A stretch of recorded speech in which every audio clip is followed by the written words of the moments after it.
പാക് അധിനിവേശ കാശ്മീരിൽ പാകിസ്ഥാൻ സർക്കാരിനെതിരെ പ്രക്ഷോഭം ശക്തമാകുന്നു. 38 ആവശ്യങ്ങൾ അംഗീകരിച്ചില്ലെങ്കിൽ പ്രക്ഷോഭത്തിന്റെ ഭാവം മാറുമെന്ന് ജമ്മുകാശ്മീർ ജോയിന്റ് അവാമി ആക്ഷൻ കമ്മിറ്റിയുടെ അന്ത്യശാസനം. ജൂലൈ 27 നടക്കുന്ന പ്രാദേശിക തെരഞ്ഞെടുപ്പിന് മുന്നോടിയായി പ്രതിഷേധം ശക്തമാക്കുമെന്നും ആക്ഷൻ കമ്മിറ്റി. അതിർത്തിയിൽ വൻതോതിൽ സൈന്യത്തെ വിന്യസിച്ച് പാക് ഭരണകൂടം.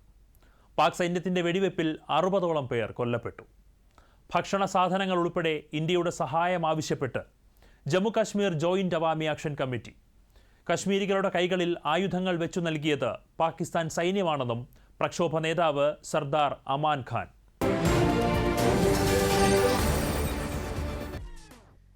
ജനകീയ പ്രക്ഷോഭം ഒരു മാസം പിന്നിട്ടതോടെ പാക് അധീന കാശ്മീരിൽ രാഷ്ട്രീയ സാഹചര്യം വീണ്ടും സ്ഫോടനാത്മകമാകുന്നു. തങ്ങൾ മുന്നോട്ട് വെച്ച 38 ആവശ്യങ്ങൾ അംഗീകരിക്കാത്ത പക്ഷം ശക്തമായ രണ്ടാംഘട്ട പ്രക്ഷോഭം ആരംഭിക്കുമെന്ന് Jammu Kashmir joint Awami action committee Pakistan ഭരണകൂടത്തിന് അന്ത്യശാസനം നൽകി. ജൂലൈ 27 നടക്കാനിരിക്കുന്ന പ്രാദേശിക തിരഞ്ഞെടുപ്പാണ് നിലവിലെ പ്രധാന തർക്കവിഷയം. നാമനിർദ്ദേശ പത്രികാ സമർപ്പണം ആരംഭിക്കാനിരിക്കെ മുസഫറാബാദിലേക്ക് വൻ പ്രതിഷേധ മാർച്ച് നടത്താനാണ് പ്രക്ഷോഭകരുടെ തീരുമാനം. പാകിസ്ഥാനിൽ സ്ഥിരതാമസമാക്കിയ കാശ്മീരി അഭയാർത്ഥികൾക്കായി പാക് അധീന കാശ്മീർ നിയമസഭയിൽ മാറ്റിവെച്ചിരിക്കുന്ന 12 സംവരണ സീറ്റുകൾ റദ്ദാക്കണമെന്നാണ് പ്രക്ഷോഭകരുടെ പ്രധാന ആവശ്യം. ഈ സീറ്റുകൾ വഴി മേഖലയിലെ രാഷ്ട്രീയത്തിൽ പാക് ഭരണകൂടം അനാവശ്യമായി ഇടപെടുന്നുവെന്ന് അവാമി ആക്ഷൻ കമ്മിറ്റി ആരോപിക്കുന്നു. പാകിസ്ഥാനിലെ 4.5 ലക്ഷത്തോളം വോട്ടർമാരെയാണ് ഈ 12 സീറ്റുകൾ പ്രതിനിധീകരിക്കുന്നത്. എന്നാൽ പാക് അധീന കാശ്മീരിൽ നേരിട്ട് തെരഞ്ഞെടുപ്പ് നടക്കുന്ന ബാക്കി 33 സീറ്റുകളിലായി 33 ലക്ഷത്തോളം വോട്ടർമാരുണ്ട്. ഇത് വോട്ടർമാരുടെ പ്രാതിനിധ്യത്തിൽ വലിയ അസമത്വമുണ്ടാക്കി തങ്ങളുടെ സ്വത്വത്തെ ഇല്ലാതാക്കാൻ പാക് ഭരണകൂടം ശ്രമിക്കുന്നുവെന്നാണ് പ്രദേശവാസികളുടെ പ്രധാന ആക്ഷേപം. അതേസമയം 12 സീറ്റുകൾ ഭരണഘടനാ പരിരക്ഷയുള്ളതാണെന്നും എക്സിക്യൂട്ടീവ് ഉത്തരവിലൂടെ ഇവ റദ്ദാക്കാനാവില്ലെന്നും ജൂൺ 7 പാക് അധീന കാശ്മീരിലെ സുപ്രീം കോടതി വിധി പുറപ്പെടുവിച്ചിരുന്നു. അഭയാർത്ഥി സീറ്റ് തർക്കത്തിന് പുറമെ കടുത്ത സാമ്പത്തിക പ്രതിസന്ധിയും ജനങ്ങളുടെ പ്രതിഷേധത്തിന് കാരണമാണ്. എന്നാൽ തിരഞ്ഞെടുപ്പ് സുതാര്യമായ രീതിയിൽ നടത്താൻ ആവശ്യമായ അന്തരീക്ഷം മേഖലയിൽ ഇല്ലെന്നാണ് അന്താരാഷ്ട്ര നിരീക്ഷകരും വിലയിരുത്തുന്നത്. പാക് അധീന കാശ്മീരിലെ ജനങ്ങൾക്ക് ഭരണഘടന ഉറപ്പു നൽകുന്ന അവകാശങ്ങൾ പോലും നിഷേധിക്കപ്പെടുകയാണ്. തിരഞ്ഞെടുപ്പ് ബഹിഷ്കരിക്കാൻ ജനകീയ സമിതികൾ ആഹ്വാനം ചെയ്തത് പാക് സൈന്യത്തെ പ്രകോപിപ്പിച്ചു. സൈനിക ബലത്തിൽ വോട്ടെടുപ്പ് പൂർത്തിയാക്കാനാണ് പാക് ഭരണകൂടത്തിന്റെ കടുത്ത നീക്കം. വരും ആഴ്ചകളിൽ റാവലക്കോട്ടിൽ വലിയ രീതിയിലുള്ള ജനകീയ മാർച്ചുകൾ പ്രഖ്യാപിച്ചിട്ടുണ്ട്. ഈ മാർച്ചുകൾ തടയാൻ സൈന്യത്തിന് പ്രത്യേക അധികാരം നൽകിയിട്ടുണ്ടെന്നാണ് റിപ്പോർട്ട്. കടുത്ത നിയന്ത്രണങ്ങൾ കാരണം അതിർത്തിയിലെ വ്യവസായ മേഖലകളും കച്ചവട സ്ഥാപനങ്ങളും പൂർണ്ണമായും അടഞ്ഞുകിടക്കുകയാണ്. ജനങ്ങളുടെ ന്യായമായ ആവശ്യങ്ങൾ പരിഹരിക്കുന്നതിന് പകരം തോക്കിൻ മുനയിൽ അവരെ അടിച്ചമർത്താനാണ് ഇസ്ലാമാബാദ് ശ്രമിക്കുന്നതെന്ന് പ്രാദേശിക നേതാക്കൾ കുറ്റപ്പെടുത്തുന്നു. സൈന്യത്തിന്റെ വൻതോതിലുള്ള സാന്നിധ്യം അതിർത്തി ഗ്രാമങ്ങളിൽ ഭീതിയാണ് പടർത്തിയിരിക്കുന്നത്. പ്രമുഖ നഗരങ്ങളിലെ പ്രധാന കവലകളിലെല്ലാം കവചിത വാഹനങ്ങളും പ്രത്യേക സുരക്ഷാ പോസ്റ്റുകളും സ്ഥാപിച്ചു കഴിഞ്ഞു. ക്രമസമാധാനം നിലനിർത്താനെന്ന പേരിൽ വൻതോതിൽ പാക് സൈന്യത്തെയും അർദ്ധസൈനിക വിഭാഗങ്ങളെയും വിന്യസിച്ചിരിക്കുകയാണ്. പ്രത്യേകിച്ച് റാവലക്കോട്ട് മേഖലയിലാണ് നിലവിൽ ജനങ്ങളും ഭരണകൂടവും തമ്മിൽ മുഖാമുഖം നിൽക്കുന്ന അവസ്ഥയുള്ളത്.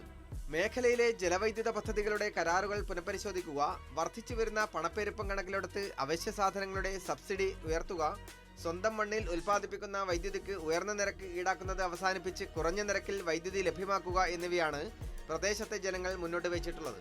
അതേസമയം അടിച്ചമർത്തൽ മാർഗവുമായാണ് പാക് സർക്കാർ പ്രക്ഷോഭത്തെ നേരിടുന്നത്. ജമ്മുകാശ്മീർ ജോയിന്റ് അവാമി ആക്ഷൻ കമ്മിറ്റിയെ നിരോധിച്ചാണ് പാക് ഭരണകൂടത്തിന്റെ ആദ്യത്തെ നീക്കം. പിന്നാലെ പാരാമിലിറ്ററി സേനയെ വിന്യസിച്ചു.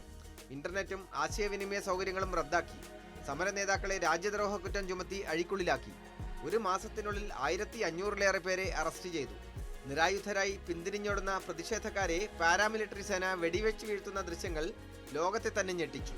ഒരു മാസത്തിനുള്ളിൽ സാധാരണക്കാർ ഉൾപ്പെടെ 60ഓളം പേർ കൊല്ലപ്പെട്ടു. ഈ പ്രദേശത്തെ ആസാദ് കാശ്മീർ എന്നാണ് പാകിസ്ഥാനികൾ വിശേഷിപ്പിക്കുന്നത്. എന്നാൽ ഇന്ത്യക്കാരാകട്ടെ പാക് അധീന കാശ്മീർ എന്നാണ് വിളിച്ചു പോരുന്നത്. ഇപ്പോൾ പ്രദേശത്തെ ജനങ്ങളും പാക് അധീന കാശ്മീർ എന്നാണ് വിളിക്കുന്നതെന്ന് അവരുടെ മുദ്രാവാക്യങ്ങളിൽ നിന്നു തന്നെ വ്യക്തം. പാക് അധീന കാശ്മീർ പാകിസ്ഥാന്റെ ഭാഗമല്ല എന്നും ഞങ്ങൾക്ക് സ്വാതന്ത്ര്യം വേണം എന്നുമാണ് പ്രദേശവാസികൾ ഉയർത്തുന്ന മുദ്രാവാക്യം. സാമ്പത്തിക ആവശ്യങ്ങൾക്കായി തുടങ്ങിയ സമരം ഇപ്പോൾ പാകിസ്ഥാന്റെ പരമാധികാരത്തിന് വെല്ലുവിളിയായി മാറിയിരിക്കുന്നു. കാശ്മീരി മേൽ അവകാശവാദം ഉന്നയിക്കാൻ 7 പതിറ്റാണ്ടുകളായി പാകിസ്ഥാൻ ഉപയോഗിച്ചു പോന്ന ഇസ്ലാമിക ഐക്യത്തിന്റെ ഭാഷയും അപ്രസക്തമാവുകയാണ്. പകരം കശ്മീരി സ്വത്വം, വിശപ്പ്, മാനുഷിക അന്തസ് എന്നിവയുടെ ഭാഷയാണ് ഇപ്പോൾ തെരുവ് കീഴടക്കുന്നത്.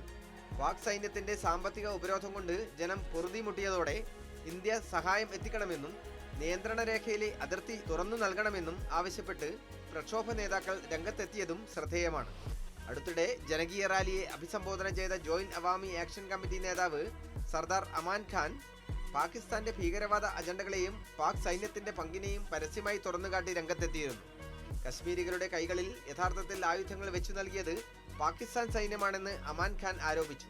കശ്മീരികൾക്ക് തോക്കുകൾ നൽകിയവർ തന്നെ ഇന്ന് ഞങ്ങളെ ഭീകരവാദികൾ എന്ന് വിളിക്കാൻ ധാർഷ്ട്യം കാണിക്കുകയാണെന്ന അമാൻ ഖാന്റെ വാക്കുകൾ വലിയ കയ്യടികളോടെയാണ് പ്രതിഷേധക്കാർ സ്വീകരിച്ചത്. ഇതിനിടെ കശ്മീരി ജനതയെ വ്രണപ്പെടുത്തുന്ന പരാമർശങ്ങൾ നടത്തിയ പാകിസ്ഥാനിലെ ഉന്നത നേതാക്കൾ പ്രശ്നം രൂക്ഷമാക്കി. റാവലക്കോട്ടിലെയും മിർപൂരിലെയും താമസക്കാർ ശരിക്കുള്ള കാശ്മീരികൾ അല്ല എന്ന് പാക് പ്രതിരോധ മന്ത്രി ഖ്വാജ ആസിഫ് ഒരു അഭിമുഖത്തിൽ പറഞ്ഞതിനെതിരെ കടുത്ത പ്രതിഷേധമാണ് പാക് അധീന കാശ്മീരിലെ ജനങ്ങൾ പ്രകടിപ്പിച്ചത്. ഇന്ത്യ കശ്മീരികളെ അടിച്ചമർത്തുന്നതായി ആരോപിച്ച് അന്താരാഷ്ട്ര തലത്തിൽ കശ്മീരി മുസ്ലിങ്ങളുടെ സംരക്ഷക വേഷം കെട്ടുന്നവർ തന്നെ ഇപ്പോൾ അവരെ അധിക്ഷേപിക്കുകയാണ്. ഒരേ സമയം പല ഭാഗങ്ങളിൽ നിന്ന് സമ്മർദ്ദത്തിലായ സൈന്യത്തെ പിടിച്ചു നിർത്താൻ ഫീൽഡ് മാർഷൽ അസീം മുനീർ നയിക്കുന്ന പാക് നേതൃത്വം കഠിനമായി ശ്രമിക്കുകയാണ്. ബലൂച്ച് കലാപം ശക്തിയാർജിക്കുന്നു. ഖൈബർ പഖ്തൂൺഖ്വ പ്രവിശ്യയിൽ സൈന്യത്തിന് നിൽക്കക്കളിയില്ല. തലിബാനികൾ ഡ്രോൺ ഉപയോഗിച്ച് പാകിസ്ഥാനിൽ വ്യോമാക്രമണവും തുടങ്ങിയിരിക്കുന്നു. സിന്ധിലും ഗിൽഗിത് ബെൽറ്റിസ്ഥാനിലുമൊക്കെ ജനങ്ങൾ പ്രക്ഷോഭ രംഗത്താണ്. ഇതിനിടെയാണ് പാക് അധീന കാശ്മീരിലെ ജനങ്ങൾ ഭക്ഷണത്തിനും സമാധാന ജീവിതത്തിനും വേണ്ടി പാക് സൈന്യത്തോട് പോരാട്ടം നടത്തുന്നത്.